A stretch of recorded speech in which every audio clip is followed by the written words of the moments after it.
الكريم أعوذ بالله من الشيطان الرجيم بسم الله الرحمن الرحيم إن الذين آمنوا وعملوا الصالحات سيجعل لهم الرحمن ودا আমরা কোরআনে পাক থেকে সূরা মরিয়মের 96 নম্বর আয়াত সম্পর্কে আলোচনা দীর্ঘদিন ধরে শুনতেছিলাম, যেখানে আল্লাহ তিনটা বিষয় নিয়ে আলোচনা করেছেন। একটা হলো ঈমান, আরেকটা নেক আমল, আরেকটা হলো ভালোবাসা। ঈমান, নেক আমল আর ভালোবাসা। আমরা প্রায় শেষের দিকে ভালোবাসা নিয়ে আলোচনা করতেছিলাম যে আল্লাহর সাথে ভালোবাসা। আমাদের দেশে কিছু লোক আছে, হেরা বলে আমরা নবী প্রেমিক। নবীর সাথে ভালোবাসা, নবীর সাথে ভালোবাসা ভালো জিনিস। নবীকে ভালোবাসা ইবাদত, ভালো মানুষকে ভালোবাসা ইবাদত, কোরআনকে ভালোবাসা ইবাদত। তো এটা এই ভালোবাসাটা হইল ইবাদত। একজন নবীকে মহব্বত করা ইবাদত, আবার একজন নায়েবে রাসূলকে মহব্বত করা ইবাদত। কথা প্রসঙ্গে বলি, দেখেন আমাদের এলাকাতে কোনো এলাকাতে নিয়ম আছে, হুজুরেরা মুনাজাতে বলে আল্লাহ অমুক পীর সাহেবের খাতিরে আমাদের দোয়া তুমি কবুল করো, এরকম বলে না কোনো জায়গা। আবার এই কথাটাকে কোনো জায়গায় আবার শিরিকও বলে না, কোনো জায়গায় শিরিকও বলে। তো যারা এই কথাটা বলতেছে ওরাও বেহেশতি ভালো মানুষ, আর যারা শিরিক বলতেছে এরাও বেহেশতি, এরাও ভালো মানুষ। আমি আগে একদিন বলছি আপনারে, ওই যে তিন ভাই বলছে না আমরা তিনজনই বড়, একজনে ইলমে বড়, আরেকজনে বয়সে বড়, আরেকজনে স্বাস্থ্যে বড়, তিনজনই। তো হেরা তিনজন যদি একসাথে বড় হইতে পারে, তো এইখানে একসাথে দুইটা সত্য হইলে বাধা কি? এর অর্থ হইল প্রত্যেক জিনিসেরই কয়েকটা অর্থ থাকে, বিভিন্ন রকমের অর্থ থাকে, কয়েকটা অর্থ থাকে।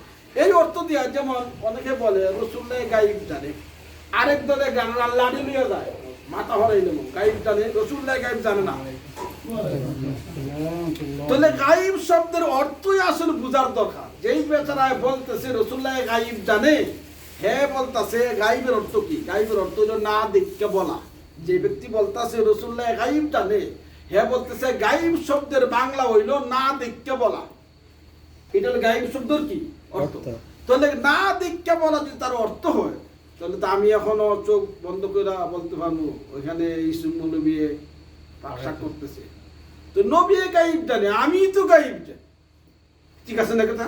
আমি তো ইসুফ নবী দেখতেছি না, এখানে উনি একজনে পাকশাক করতেছে, ওইদিকে রাস্তা আছে, আমি তো গায়েব জানি, এটা গায়েব জানে। বিন দেখে না দেখতে কিছু বলা, এই গায়েব সবারই জানে, রাসূলুল্লাহ জানে। তো তারা বলতেছে রাসূলুল্লাহ গায়েব জানে, এক অর্থে এক হিসাবে ওইটা তো খারাপ বলতেছে না, কারণ রাসূলুল্লাহ গায়েব জানে, সাধারণ পাবলিক হইতো গায়েব জানে। কারণ গায়েবের অর্থ হলো না দেখা জানা। হ্যাঁ বলতেছে, যিনি বলতেছে রাসূলুল্লাহ গায়েব জানে, উনি বলতেছে গায়েবের অর্থ হলো কি না দেখা বলা। তো না দেখা বলা, যখন না দেখা, তো যে কোনো একজনই অনেক কিছু বলতে পারে। আমি বলতাম ওইদিকে একটু দূরে গিয়া 500 মিটার পরে ডান দিয়ে গেলে একটা ওয়ার্কশপ আছে, এই ওয়ার্কশপে অনেক বাঙালিরা কাজ করে, আমি তো দেখতেছি না এখন, আমি তো গায়েব জানি। এই গায়েব সকলেই কি জানে। তো এক হিসাবে ওইটাও সত্য, এক হিসাবে এটাও সত্য, কিন্তু কথা আর কি বেশ কম। আল্লাহ তাআলা আমাদেরকে বুঝার তৌফিক দান করুন। আমি লম্বা করবো না মোটেই। তাহলে মহব্বত আর ভালোবাসা, যারা রাসূলকে ভালোবাসে, ঠিক আছে, আল্লাহকে যারা ভালোবাসে, আসলে রাসূলের ভালোবাসা, আলিমের ভালোবাসা, ছেলের ভালোবাসা, তার বাবার ভালোবাসা, সব ভালোবাসার মূল হলো আল্লাহর প্রতি ভালোবাসা। কার প্রতি ভালোবাসা? আল্লাহকে ভালোবাসি আমি, সেই জন্য সকলকে কি ভালোবাসি। আল্লাহর ভালোবাসার কারণেই আমি সকলকেই ভালোবাসি। আমি বলছিলাম না যে দেখেন মজনুয়ে কুকুরে ভালোবাসে, মজনুয়ে ওয়ালের মধ্যে চুমা খায়, মজনুয়ে কুকুরের পায়ের মধ্যে চুমা খায়, বিকার জুলে হাতে লিয়া ঘুরে, কেন?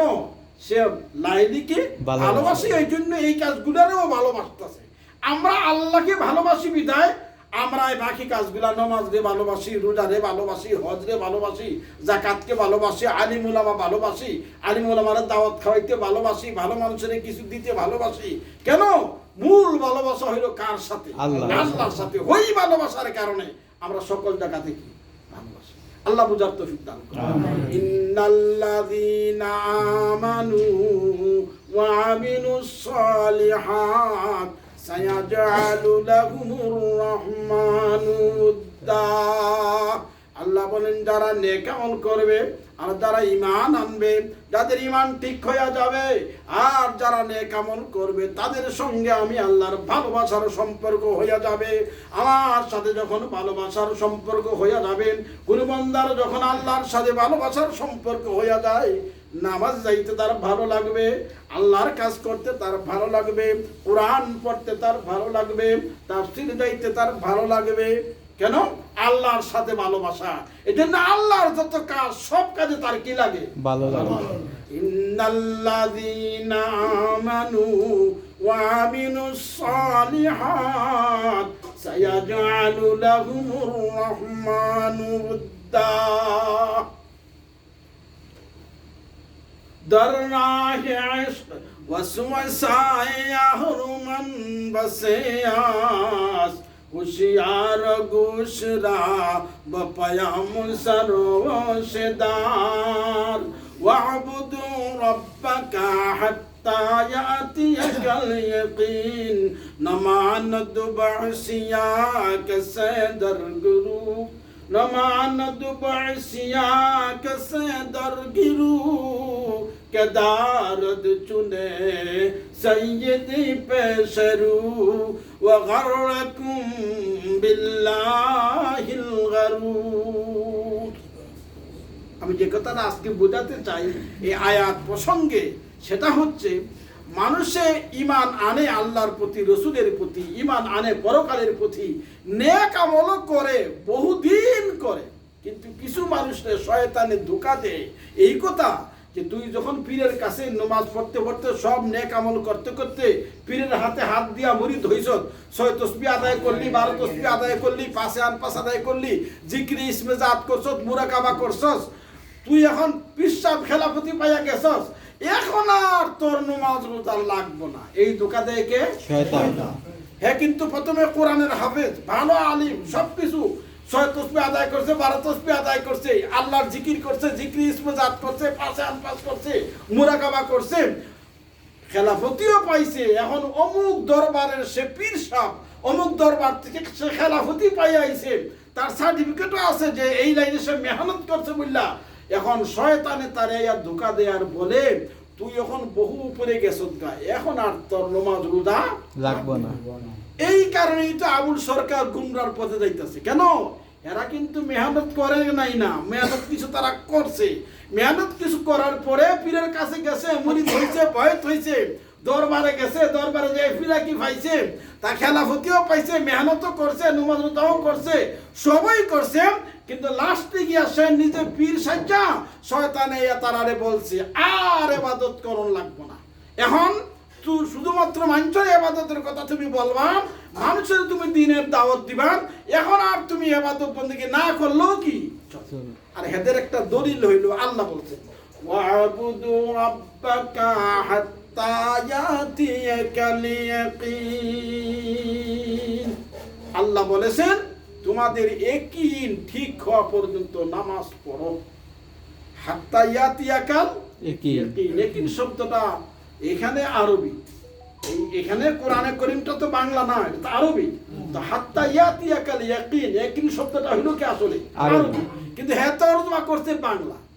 আমরা বলি না এবার তুই আমার কথাটা ইয়াকিন করলি না, মানে কি বিশ্বাস করলি না। তুই বেটা তোরে আমি এত সুন্দর করে বললাম, হাসা ঘটনাটা বললাম, তুই আমার কথাটা ইয়াকিন করলি না, মানে কি বিশ্বাস করলি না। এখানে ইয়াকিন কোরআন শরীফে যে ইয়াকিন আইছে এটা কিন্তু এই ইয়াকিন না, কিন্তু ভুল ক্রমে বেচারায় বুঝালাইছে অন্য কথা। কোরআনে বলা হয়েছে আরবি, আরবি ভাষা, হ্যাঁ মনে করছে কোরআন বাংলাতে, বাংলা কোরআন। ইয়াকিন আমরা যে বলি তুই আমার কথা ইয়াকিন করলি না, মানে বিশ্বাস করলি না, এখানে আল্লাহ বলতেছেন বিশ্বাস হওয়ার আগ পর্যন্ত ইবাদত করো। বিশ্বাস হওয়ার আগ পর্যন্ত কি? তো ইয়াকিন অর্থটা আসলে ইয়াকিন শব্দটা আরবি, হ্যাঁ মনে করছে কি বাংলা। যেমন যারা আমাদের দেশে মনে করেন জিকির আজকার করে, একটা গ্রুপ আছে আমাদের দেশে জিকির আজকার করে, মনে করেন সপ্তাহে একদিন, 15 দিনে একদিন, মাসে একদিন ফকিরেরা জিকির করার জন্য মোমবাতি জ্বালায়, আগরবাতি জ্বালায়, মাঝখানে একটা পর্দা ঝুলায়, ওদিকে মহিলা ওদিকে পুরুষ, আর জিকির শুরু করছে। এই যে শুরু করছে জিকির, জিকির করতে করতে একজনে আরেকজনে গলা ধইরা এই যে জিকির করে, আর নাচতে নাচতে সবে কয় কি বাতি শেষ কই যে ভিতরের বাতি জ্বললা গেছে বাইরের বাতি নিবাইতে এবার একজনে বাইরে এরা সব বাতি দিছি নিবাইয়া কিছুক্ষণ পরে ফিরে ডাক দিছে ভিতরের পর্দা উঠটা গেছে বাইরের পর্দা নিয়ে যা এখন বাইরের পর্দা এই যে পর্দা আসলো মাঝখানো পর্দা টাইম না হেসরা যা অন্যদিকে হরা যা এইবার এক বেডি আরেক বেড আর গলা দইরা ফির ভাই আর ফির বোন গলা দইরা এই যে জিকির করতেছে আর নাচতেছে তারা যদি বলেন নাচস্কা কয় দলিল তো কোরআন শরীফেই আছে দলিল আপনারা ফান না নাসার কথা তো কোরআন শরীফে আছে বলে কোথায় কুলা রাব্বিন নাস মালিকিন নাস ইলাহিন নাস কুলা রাব্বিন নাস মালিকিন নাস ইলাহিন নাস রবেও নাস মালিকও নাস ইলাহিও নাস খান্নাসও নাস আমরাও নাস সকলেই নাস এরা দলিল দেয় কোরআন থেকে এরা মনে করছে নাস শব্দটা নাস অর্থ নাসা নাস মানে বাংলা মনে করছে তো কোরআন তো আসলে বাংলা না কোরআনটা হলো আরবি নাস শব্দটা আরবি কোরআনে যেহেতু আইছে এটা আরবি কিন্তু হেরা মনে করছে এটা বাংলা নাস মানে নাসানাসি মনে করছে এই জন্য আবুল সরকারের নাসে আর কইছে কি কোরআনে আছে আল্লাহ কইছে যে আমিও নাচি আমার ফিরিস্তারাও নাচে রবেও নাচে আল্লাহও নাচে খান্নাসেও নাচে মানুষও নাচে তোরাও নাচ এই জন্য আমরা কি নাচানাচি করি যেটা কোরআন যেটা হইলো আরবি ভাষায় ওরা মনে করছে এটা বাংলা ভাষা নাচ আসলে নাচ শব্দের আরবি নাচটা হইলো আরবি শব্দ অর্থ হইলো কি মানুষ নাচ অর্থ কি নাচ শব্দটা হইলো আরবি কাসির নাসিনা নাচ মানে কি মানুষ কাসির নাসিনা ফি নাস আনা কেফি ফি নাস নাচ মানে কি মানুষ তো মালিকিন নাস নাচ মানে মানুষ আর হ্যাঁ মনে করছে নাচের অর্থ কি নাচা নাচি বাংলা মনে করছি তাহলে এইখানে বাংলা মনে করতেছে মনে কইরা কই যে লাগে আমরা নাচি দলিল দিছি আর এই জায়গাত ইবাদত বন্দেগী হ্যাঁ বন্ধ কইরা দিছে কই যে আল্লাহই তো বলছে কোরআন শরীফ ইয়াকিন আসা পর্যন্ত তুমি কি করো ইবাদত করো ওয়া গাররাকুম বিল্লাহিল গারুর আল্লাহ বলেন বিরাট ধোঁকায় তোমাদেরকে বিরাট একটা ধোঁকাবাজ তোমাদেরকে ধোঁকা দিচ্ছে আর ইবাদত বন্দেগী করার পরে তুমি কিছু মনে করেন যারা এই লাইনে মেহনত করে মনে করেন যদি সে বড় দক্ষ আলিমও না হয় এর একখানকার যদি যায় পিসাবের কাছে যায় নামাজের সবক দেয় রোজার সবক দেয় হজের সবক দেয় এগুলা পড়তে পড়তে 6 তসবিহ 12 তসবিহ এগুলো সবক দেয় পড়তে পড়তে সে আলিম না হইলেও তার মোটামুটি কোন এক সময় কষ্ট হইতেও পারে কষ্ট হয়ে যেতেও পারে স্বাভাবিক তার ইসলাম হয়ে যেতেও পারে কিন্তু হয়ে যাওয়ার পরে আল্লাহ বলতেছেন যে তুমি হাত্তা ইয়াতিয়াকাল ইয়াকিন তোমার মৃত্যুর আগ পর্যন্ত এই মেহনত চালাইয়া যাওয়া লাগবে কতদিন চালাইয়া যাওয়া লাগবে কিন্তু হ্যাঁ ইয়াকিন অর্থ মনে করছে বিশ্বাস আশা আগ পর্যন্ত হ্যাঁ বাংলা মনে করছে এই জন্য আবুল সরকার এখন কি বিপদে পড়ছে কারণ হ্যাঁ পড়ছে বাচ্চারা 5 পর্যন্ত বা 3 পর্যন্ত পড়ছে তাও বাংলা পড়ছে তার মাত 7 পড়ে নাই তো কোরআন বুঝবো কিভাবে কোরআন রে বাংলায় যা করে কি বুঝে তারা বাংলায় ইতিহাস পড়ে বাংলায় মনে করে ইসরায়েলিয়াত আছে অনেকের রাওয়ায়াত যেগুলি ইতিহাস শুধুমাত্র বড় বড় ঘটনা এক নবীর ঘটনা মনে করেন হাজার হাজার ভলিউম দিয়ে হাজাইয়া লাগছে ওই ইতিহাসগুলি তারা পড়ে বইরা বইরা গান কইরা মানুষের আশ্চর্য কইরা তাদের দিকে ধাবিত করে আর তারা আসলে আগে প্রথমে কিছু ভালোই ছিল তারা পরে আস্তে আস্তে ওই যে কোরআনে পাইছে সে একই নাইসা গেলে আর বলে লাগে না ফিরা কি খেলাপতি পাইয়া গেলেন আর মেহনত করা লাগে না এই জন্যই তারা পথভ্রষ্ট হয়ে গেছে হাত্তা ওয়াবুদু রাব্বাকা হাত্তা ইয়াতিয়াকাল ইয়াকিন তারা ভুল তর্জমা করছে একজনই আপনার কাছে মুসাফাহা করার জন্য হাত বাড়াইলো মুসাফাহা করে না মানুষে মুসাফাহা করার জন্য তো নিয়ম হইল যে আপনি যখন আপনাদেরকে হাত বাড়াইছে মুসাফা করার জন্য আপনি হাত টাইম না আনবেন না যতক্ষণ হে টাইম না নেয় আমাদের এলাকায় এক চেয়ারম্যান সাহেব নাম বলবো না চেয়ারম্যান সাহেব হজ গেছে আমি মসজিদের ইমাম তো চেয়ারম্যান সাহেব আসছে তো নমাজ যাইছে উনি নমাজের পরে সবাই দেখা করবে চেয়ারম্যান সাহেব হজ থেকে আইছে তো উনারে মুসাফা করার জন্য যারাই হাত দেয় মানুষ তো কিছু বেশি আর চেয়ারম্যান সাহেবের সাথে এরকম মুসাফা হয়তো আর কোনদিন কেউ করে নাই তো উনি হাতটা এরকম দেওয়ার সাথে সাথেই নিয়ে যায় তো আমার অনেকে বিচার দিল হুজুর হাতটা ভালো করে ধরতে পারলাম না ধরতে বেটা বলবো দেখা কিন্তু এটা নিয়ম না নিয়ম হইল কেউ যদি মুসাফা করার জন্য আপনার হাত দেয় তখন হে যতক্ষণ না নেয় এতক্ষণ পর্যন্ত আপনি এইভাবেই হাতটাকে রাখা কারণ যতক্ষণ হাত দুইজনের হাত এক জায়গায় থাকবে ততক্ষণ আপনার জীবনের গুণাগুলি মাফ হইতে থাকবে, জীবনের গুণাগুলি জড়িয়া পড়তে থাকবে। এই জন্য হাত এভাবে রাখাটাই কি ভালো। কারণ আল্লাহর দিকে এখন হে নামাজ রোজার মাধ্যমে পীর কাছে মুরিদ হইয়া আল্লাহর দিকে আগাইতেছে, আল্লাহর দিকে আগাইছে, আল্লাহ রহমতের হাত বাড়াইয়া দিছে। এখন সে মনে করেন তার কষ্ট হইতেছে, হে মনে করেন ফিরাকি পাইয়া গেছে, খেলাফতি পাইয়া গেছে, এখন সে ভালো হইয়া গেছে। এখন যদি সে আবার হাত নিয়ে আসে তো বোঝা গেলে হের আর দরকার নাই, আল্লাহর রহমতে যথেষ্ট হয়ে গেছে। হে আল্লাহর লোক কি বাদ দিয়া দিছে, রহমতের লোক কি বাদ দিয়া দিছে, তাহলে বিমুখ হয়ে যায়। একজন মানুষ যদি মেহনত করার পরে মাঝখানে যাইয়া ফরজ দিয়ে আবার সব বাদ দিয়া দেয়, তাহলে বিমুখ বোঝা যায়। বোঝা গেল হের আর দরকার নাই আল্লাহর রহমতে, হের আর দরকার নাই জান্নাত আর জাহান্নামের। আর তারা তো গানও বলো আমরা চাই না জান্নাত, জান্নাত তো চাই না, জাহান্নামও চাই না, এরকম বলে না অনেকে। অর্থাৎ হের আর দরকার নাই, হে গেছিল আল্লাহর কাছে পাওয়ার জন্য। এখন হে কয় যে আমি পাইয়া গেছি, আর লাগে না, হে এনাফ হয়ে গেছে, যথেষ্ট হয়ে গেছে। আর আল্লাহ বলেন কি আনুলজিমুকুমুহা ওয়া আনতুম লা কারিহুন। हर के खाहद गो बिया हर के खाहद गो बरू दारगीरो हाजिब दरिया दरी दर गाहिनेस अनुलजिमुकुमुहा वा आनतुम लाहा कारिहुन। তুমি যে আমার দিকে দাবিত হইতে চাইছিলাম আর দাবিত হচ্ছ নামাজ রোজার মাধ্যমে, পীর সাহেবের মাধ্যমে, উস্তাদের মাধ্যমে, এখন যে তুমি বন্ধ করে দিলা, তুমি যে বন্ধ করে দিলা, তোমার আর কি রহমত লাগবে না? আমার আল্লাহর কি আর দরকার পড়বে না? আমার কি তো ঠেকা পড়ছে যে তুমি আমার রহমত চাও না আর আমার রহমতে যে তোমার চাপাইয়া ধরবে, এরকম কোন নিয়ম আমার কাছে কি নাই। আনুলজিমুকুমুহা ওয়া আনতুম লাহা কারিহুন। তুমি পছন্দ করতেছো না আমার রহমত, আমার রহমতের দিকে আশা তুমি ভালো পাইতেছো না, আর আমার রহমতে যে তোমার চাপাইয়া ধরবে, এরকমটা আমার মনে কইরো না। এই জন্য যারাই নামাজ রোজা পড়ি, আমার এই নামাজ রোজার শেষ নাই, শেষ হবে ওই দিন যেদিন আমার মৃত্যু হইয়া যাবে। যেদিন আমার মৃত্যু হবে ওই দিন শেষ, এর আগ পর্যন্ত কি আমার শেষ নাই।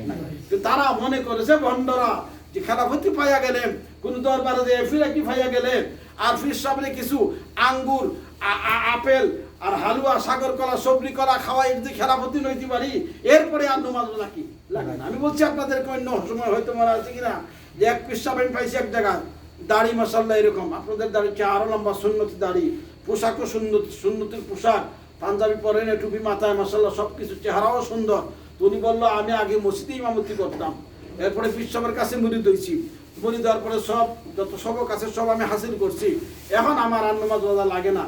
আমি আর পীর সাহেব বলছে আর এগুলা লাগবে না, আমি খেলাফতি পাইয়া এখন আমি এইভাবে আসি, আর নামাজ রোজা লাগবে না। বলতে এখন কি লাভ হবে? বলে এখন আমি যদি মরি তো এটা আমার এটা মাজার হইব। কি হইব? মাজার হইব। কেলে পীর সাহেব বললে মাজার হয়, তুমি মারা গেছে, তুমি ওসিয়ত করছে যে আমার বাড়িতেই মাজার দিও, বাড়িতেই কবর দিও, কারণ বাড়িতে কবর না দিলে তো মাজার হইব কি হবে?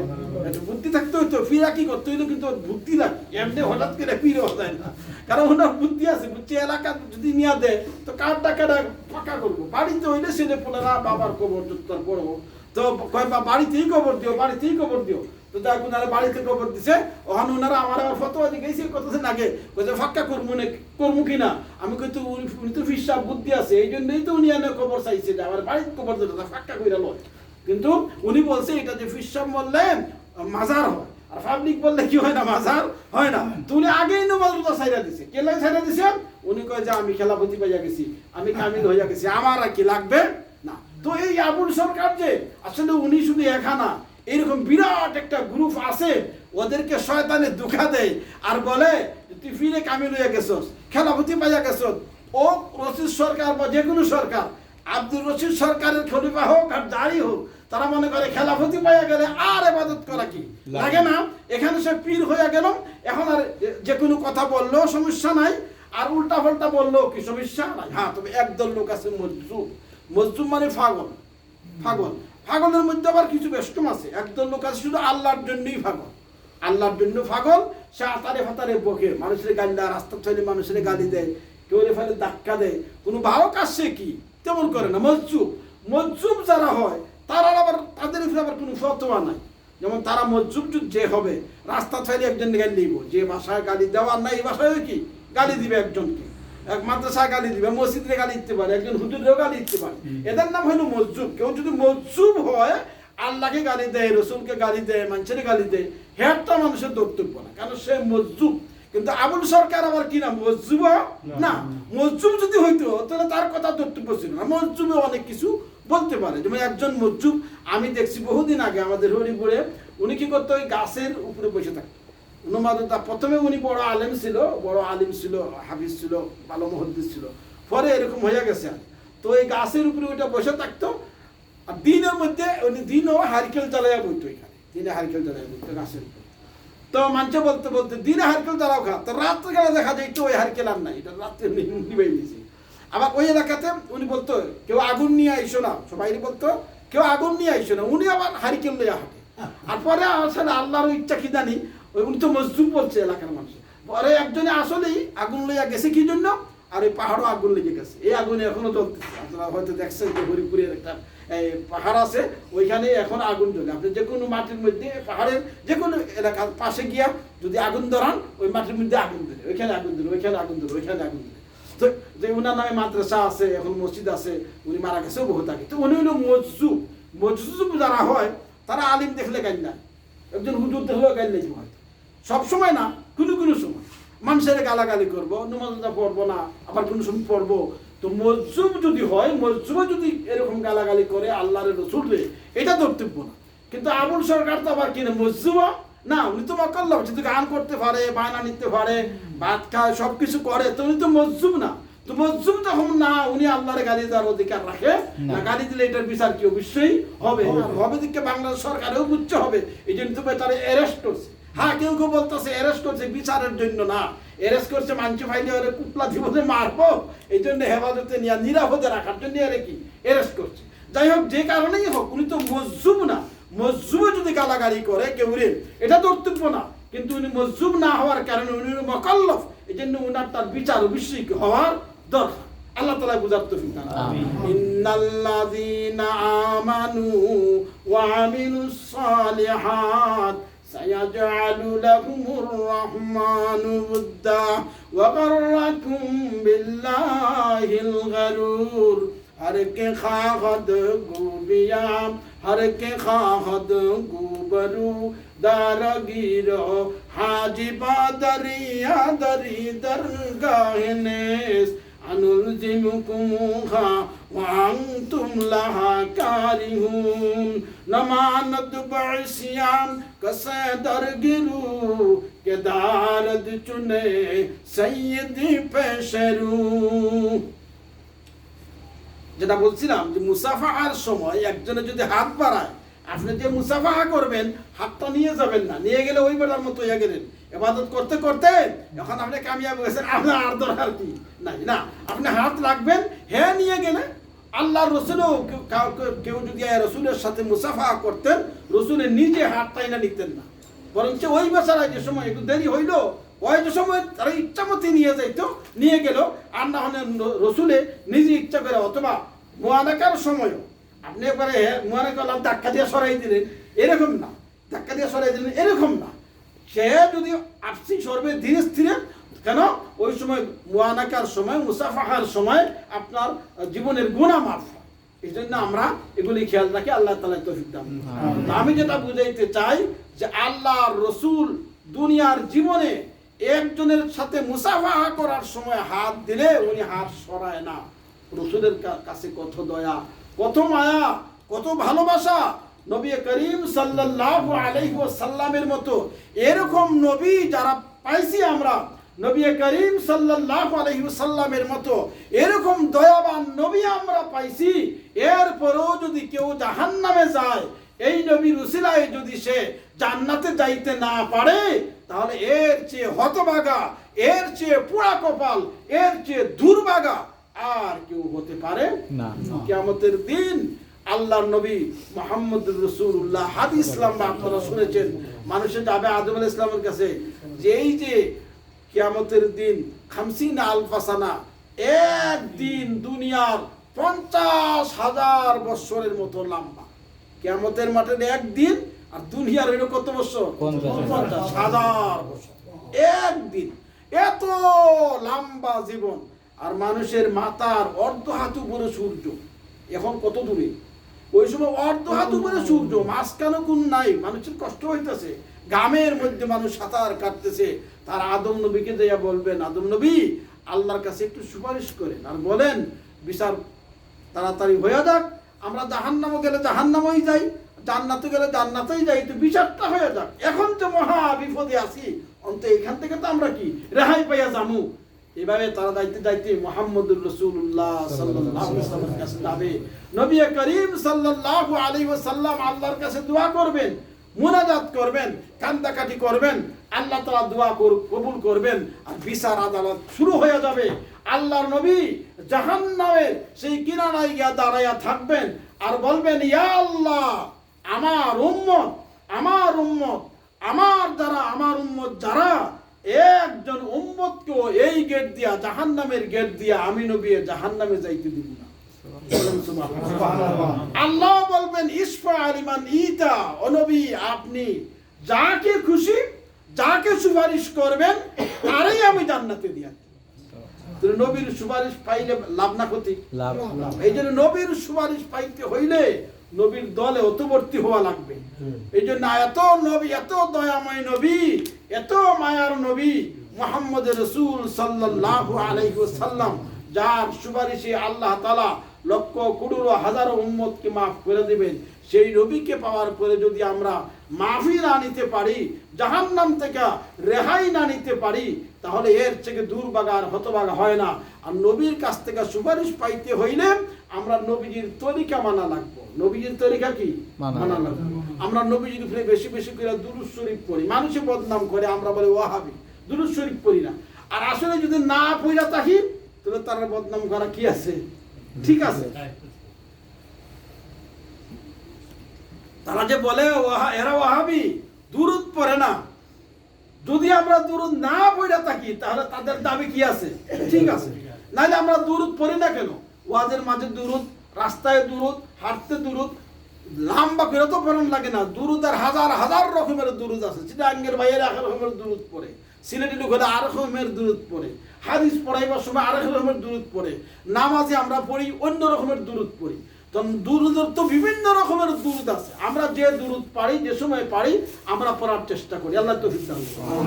সবচেয়ে ছোট দুরূদ হলো সাল্লাল্লাহু আলাইহি ওয়াসাল্লাম, সাল্লাল্লাহু আলাইহি ওয়াসাল্লাম, সাল্লাল্লাহু আলাইহি ওয়াসাল্লাম। এটা কঠিন নি বলুন, সাল্লাল্লাহু আলাইহি ওয়াসাল্লাম। এই জন্য আমরা বেশি বেশি করে দুরূদ শরীফ পড়ার চেষ্টা করি। ইন্নাল্লাযীনা আমানু ওয়া আমিলুস সালিহাত সায়াজআলু লাহুমুর রাহমানু উদ্দা ওয়া গাররাকুম বিল্লাহিল গারুর নমানত বাসিয়া কে সাদর গিরু কে দারদ চুনে সৈয়দ পেশরু। আমরা নবীকে ধরি যাতে নবীজির ওসিলায়, এই দুরূদের ওসিলায় আল্লাহ তাআলা আমাদেরকে জান্নাতি বানায়, আল্লাহ তাআলা আমাদেরকে কি বেহেশতি বানায়। আল্লাহ তাআলা আমাদের সকলকে আমল করার তৌফিক দান করুন। আর গত সপ্তাহে আমি বলেছি একটা হাদিসের কথা, যে দেখেন আমরা যে রুজি করি, বেতন পাই, টাকা কামাই, সকলেই তো কম আর বেশি আমরা তো কামাইতেই আছি, কিন্তু ওই টাকাটার মালিক কিন্তু পুরা টাকাটার মালিক আমরা একা না। পুরা টাকাটার মালিক আমরা কি একা না। কারণ ওই টাকার মধ্যে আমার স্ত্রী আছে শামিল, এই টাকাটার মাঝে আমার ছেলে সন্তানের হক আছে, পাড়াবতীর প্রতিবেশীর হক আছে, আবার এতিম মিসকিনেরও কি হক আছে। একটা হাদিসে আছে, কুল্লু মুরিইন ফি যিল্লি সাদাকাতিহি হাত্তা ইউফসালা বাইনান নাস। নবী করিম সাল্লাল্লাহু আলাইহি ওয়াসাল্লাম বলেন, কিয়ামতের দিন, যেদিন মানুষের মাথার অর্ধ হাত উপরে সূর্য আসবে, তামার জমিন হবে, গুনাহগার মানুষেরা পানি পানি বলে চিৎকার করতে থাকবে। একদিন দুই দিন না, 50,000 বছরের দিন, এত লম্বা হবে দিন। ওই দিন মানুষ চিৎকার করতে থাকবে, মাথার অর্ধ হাত উপরে সূর্য আসবে। কিন্তু সে যে দুনিয়ার জীবনে 1 টাকা 2 টাকা 5 টাকা আল্লাহর রাস্তায় দান করছিল, কার রাস্তায়? ওই টাকাগুলি কিয়ামতের দিন হাসরের ময়দানে, কিয়ামতের দিন ওই টাকাগুলি তার মাথার উপরে ছায়া হইয়া দাঁড়াইয়া যাবে। বলেন সুবহানাল্লাহ। আল্লাহর রাস্তায় দিলে ক্ষতি না লাভ? আজকে জুম্মাতে আপনারা শুনেছেন হয়তো খুতবা যেগুলো হয়েছে, এর মধ্যে প্রথম যে শুরু করলেন খতিব সাহেব আজকে জুম্মায়, উনি বললেন আল্লাহর রসুল একদিন সাহাবায়ে কেরামকে বললেন আমার আল্লাহর রাস্তায় কিছু টাকা পয়সার দরকার, দান খয়রাত করো। সকলেই পকেটে হাত দিয়া যার যার তৌফিক আন্দাজা দান খয়রাত করলো। কিন্তু দুইজন লোক উঠটা চলে গেল, হযরত ওমর আর হযরত আবু বকর সিদ্দিক রাদিয়াল্লাহু তাআলা, দুইজন চলে গেছে। তোমরা বুঝছে বেটার পকেটে টাকা নাই, আপনারা রুমে যান না, টাকা নাই, রুমে গেছে টাকা আনতে গেছে। তো ওনারাও একটু অপেক্ষা করতেছে। তো নিয়ে আইসে ওমর রাদিয়াল্লাহু তাআলা আনহু আইসেন, জমিটি জিজ্ঞাসা করতেছেন ওমর জানাই তো আছে টাকা আনতে গেছে, আর কি লাগছে হঠাৎ করে যখন গেছে, কি নিয়ে আইসো? ওমর বললেন ইয়া রাসূলুল্লাহ, আমার যা সম্পদ আছে সমস্ত সম্পদকে দুই ভাগ কইরা এক ভাগ আমার ছেলে সন্তানের জন্য রেখে আইছি, আর বাকি অর্ধেকটা আল্লাহর জন্য নিয়ে আইছি। সুবহানাল্লাহ। কিছুক্ষণ পরে আবু বকর আইছে। আবু বকর তুমি কি আনছো? আবু বকর বললেন ইয়া রাসূলুল্লাহ, আমার ঘরে শুধুমাত্র আল্লাহর রাইখা যা কিছু আসলো সব আমি আল্লাহর রাস্তার জন্য নিয়ে এসেছি। তাহলে এরাও দান করছে, ঠিক না? বাকি এরা তৌফিক আন্দাজা। আল্লাহ তো বলেন না যে তোমার জীবনের সব দিয়ে তুমি ফকির হইয়া যাওগা, এরকম তো বলেন নাই। বাকি আবু বকরের মতো তাকওয়া আর পরহেজগার, ওমরের মতো তাকওয়া আর পরহেজগার একদিনে তো হারুন বাইরে বানিয়ে দেওয়া যাবে না। হ্যাঁ, এরকম পরহেজগার যদি হয়ে যায়, এরকম তাকওয়া যদি হয়ে যায়, তখন উনি পুরো সম্পদ দিলে সমস্যা কি নাই। কারণ একটা মাসলা আছে না, যে হারাম চাকরি যদি আপনার হয়, আপনি যে চাকরি করতেছেন আপনি জানতে পারছেন এই চাকরিটা হারাম, ইসলাম বলতেছে হারাম চাকরিটা ছাইরো না, করতে থাকো। ইসলামে বলে হারাম চাকরিও কি করতে থাকো, কারণ তোমার ঈমান দুর্বল। যদি হারাম চাকরি ফতোয়া দিয়া তোমার চাকরি ছাড়াই দেই, তখন তুমি যে সময় উপাস থাকবা দিয়ে একদিন পর দূর, আগে তো জানটা পাচ্ছিল, এখন তো আমি নিজেই মরে যাবো। তাহলে আল্লাহর প্রতি যে আস্থা আগে ছিল মোটামুটি একটু, এটাও যাইব না। এই জন্য তুমি হারাম চাকরি হইলেও করতে থাকো, হ্যাঁ একটা হালাল চাকরি খুঁজাইতে থাকো। হালাল পাইলে পরে হারামটা চাইবো, পাওয়ার আগ পর্যন্ত ওইটা কি হারামটাই করতে থাকো। তো এই জন্য সকলেই যদি আমরা পকেটে সব টাকা দিয়া দেই আল্লাহর জন্য, তাহলে তো আবার সমস্যা। কেন আমরা এরকম আবু বকরের মতো ইমানদার হই নাই, ওমরের মতো ইমানদার হই নাই। আর এরকম ওমর আর আবু বকরের মতো সকলে ইমানদার হওয়া আমাদের দ্বারা মোটামুটি কিনা সম্ভব না। এই জন্য আমরা যে যে পারি, আমি অবশ্য কোনো কিছু আপনাদের কাছে যেমন চাবো না, আপনারাও তেমন ভয় পাইয়েন না। এরপরেও তো মনে করেন আমি যেই দল থেকে উঠে আইছি, যে মাদ্রাসায় পড়ছি, ওইখানে সব তো চান্দা বান্দার কথাই তো হুজুরা বেশি বলে না। তো আমি একটা ভিডিও দিচ্ছি কয়েকজন ডেন, তো আমি শুধু একটা কথা বলবো, ডোন্ট মাইন্ড, আপনারা কিছু মনে করবেন না। সুযোগ পাইলে বলা, কুলিল খায়রা, তুমি পারলে সুযোগ পাইলে ভালো কথা বলো। আল কালিমাতু তাইয়্যিবাতু সাদাকাতুন, ভালো কথা বলা এটা একটা সাদাকা, ভালো কথা বলা এটা একটা কি সাদাকা। তো সেই হিসাবে আমি বলা যে আমার এক নিকটই তোমার আত্মীয় কুমিল্লাতে বাড়ি, একটা বাচ্চা ওই গরম পানি পইরা খুব অসুস্থ হয়েছে, আমি দিছি কেউ কিছু ভিডিও। তো ওনারা একটু সহযোগিতা চাইছে। তা আমি বলবো না যে 50 টাকা দেন, কারণ এত টাকা তো লাগতেছে না। যদি আপনারা 1 রিয়াল কইরাও দেন, তাহলে তো অনেকটা হয়ে যায় না। তা আপনারা হারুন ভাইয়ের কাছে বা ওনার কাছে আপনারা 1 রিয়াল 2 রিয়াল কইরা দিয়ে দিন, ওনার কাছে দিয়ে দিন, ওনার কাছ থেকে আমি নিব। আর এখন দেন বা এখনই মানে একটু পরে আগে পরে বেশি টাকা না, বেশি দিলে তো বেশি হয়ে দেব। শুধু একটা বাচ্চা গরম পানি পড়ছে, ওরা একটু সাহায্য চাইছে, তো চাইছি হিসাবে আমি আপনাদের বললাম। কারণ হাদিসে আছে সাবাতুন ইউযিল্লুহুমুল্লাহু ফি যিল্লিহি ইয়াওমা লা যিল্লা ইল্লা যিল্লুহু ফাযাকারাল হাদিস ওয়া ফীহি রাজুলুন তাসাদদাকা বিসাদাকাতিন ফাআখফাহা হাত্তা লা তা'লামা শিমালুহু মা তুনফিকু ইয়ামিনুহু। নবীজির হাদিস, হযরত আবু বকর রাদিয়াল্লাহু তাআলা আনহু থেকে বর্ণিত। নবীজি বলছেন কিয়ামতের মাঠে 7 দল মানুষকে আল্লাহ তাআলা আরশের ছায়ার তলে জায়গা দিবে। কয় দল মানুষ? 7 দল মানুষকে। সাবাতু ইউযিল্লুহুমুল্লাহ, আল্লাহ 7 দল রে, 7টা দল রে আরশের ছায়ার তলে জায়গা দিব। এর মধ্যে এক দল হইল কারা? যারা তাসাদদাকা বিসাদকাতিন, দান খয়রাত করছে এমন ভাবে যে অন্য কেউ টের পায় না, অন্য কেউ কি টের পায় না। অর্থাৎ কেউ না জানাইয়া আল্লাহর রাস্তায় যে দান করবেন, কিয়ামতের দিন আল্লাহ তাআলা তাদেরকে আরশের ছায়ার তলে জায়গা দিবেন। বলেন সুবহানাল্লাহ। সাবাতুন ইউযিল্লুহুমুল্লাহু ফি যিল্লিহি ইয়াওমা লা যিল্লা ইল্লা যিল্লুহু।